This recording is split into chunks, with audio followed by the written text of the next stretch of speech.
అవినీతికి వ్యతిరేక పోరాటంలో తనకు ఏమైనా జరిగితే ప్రజలు ప్రధాని నరేంద్ర మోదీనే నిలదీస్తారని సామాజిక ఉద్యమకారుడు అన్నా హజారే తెలిపారు. లోక్పాల్, లోకాయుక్తల నియామకాల్లో జాప్యాన్ని నిరసిస్తూ బుధవారం మహారాష్ట్రలోని ఆయన స్వగ్రామం రాలేగావ్ సిద్దిలో నిరాహార దీక్ష చేపట్టిన విషయం తెలిసిందే. దేశంలో నెలకొన్న ప్రతికూల పరిస్థితులకు వ్యతిరేకంగా పోరాడిన వ్యక్తిగా ప్రజలు తనను గుర్తుంచుకుంటారే గాని అగ్నికి ఆజ్యం పోసిన నేతగా కాదని హజారే అన్నారు. లోక్పాల్, లోకాయుక్తను నియమిస్తే ప్రధాని, ముఖ్యమంత్రిని సైతం విచారించొచ్చని తెలిపారు. అందువల్లే పార్టీలు ఈ వ్యవస్థను అమల్లోకి తీసుకురావడానికి వెనకాడుతున్నాయన్నారు.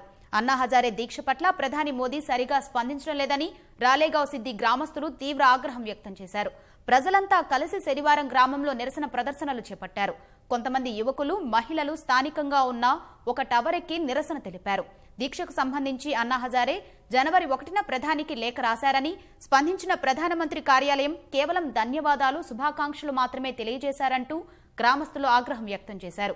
ఇది అన్నా హజారే దీక్షను అవమానించడమేనని అభిప్రాయపడ్డారు.